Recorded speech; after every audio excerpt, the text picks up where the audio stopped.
Salam, hamınızı xoş gördük. Bugün mətbəximdə yulaf əzməsi sıyığı hazırlayıram. Yəni çox məşhur olan Gerkules kaşası. Gənc xanımlar kanalımıza yazıb resept istəyirlər. Hansı ölçüdə, hansı reseptlə hazırlayaq? Hansı reseptlə hazırlasaq da ya bərk olur, ya duru olur deyirlər. Ona görə də sizə bugün əsas Gerkules kaşasının reseptini verirəm. Gerkules kaşası hazırlamaq üçün bizə lazımdır 1 stəkan yarım yulaf əzməsi. Stəkanın ölçüsü 200 ml-likdir. 400 ml su, yəni 2 stəkan su və 1 stəkan eyni ölçüdə stəkanla 200 ml-lik stəkanla süd lazımdır. Zövqə görə duz, şəkər tozu və 50 qram kərə yağı lazımdır. Qazana suyu əlavə edirik. Üzərinə gerkulesi vam odda qarışdıraraq bişiririk. Bəziləri gerkulesi yumağı məsləhət görürlər. Mən məsləhət görmürəm. Çalışın alarkən təzə gerkulesi alın. Paketin üzərinə baxın.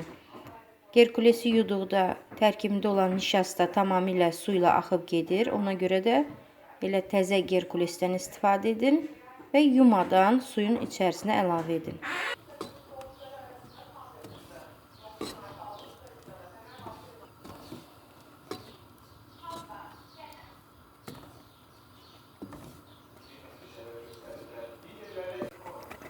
Zövqə görə duz əlavə edirik və artıq qaynamağa başlayanda südü əlavə edirik. Qarışdırırıq.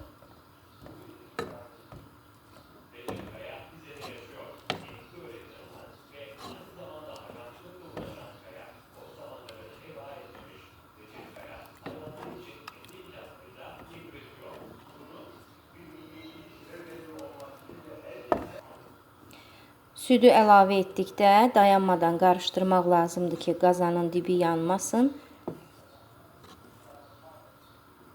Bir çox mütəxəssislər məsləhət görürlər ki, gerkulesi, yulaf əzməsini çox bişirmək olmaz.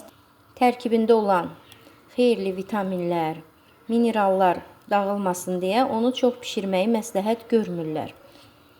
Ona görə də südü əlavə etdikdən sonra 1-2 dəqiqə qaynadıb dəmə qoymaq lazımdır. Mən bu reseptdə 50 qram kərə yağı və 2 çay qaşığı şəkər tozu əlavə edirəm. Təbii ki, siz zövqə görə əlavə edə bilərsiniz. Oddan götürüb qarışdırırıq.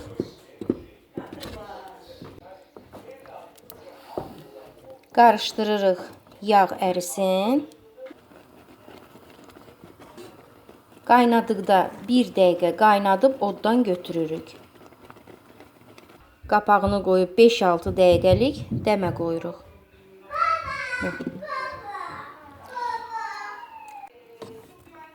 Bu reseptlə gördüyünüz kimi belə bir qatılıqda gerkules kaşası alınır.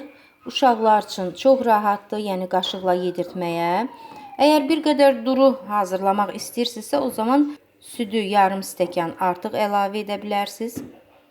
5-6 dəqiqə dəmdə saxladıqdan sonra yulaf sıyığımız hazırdır.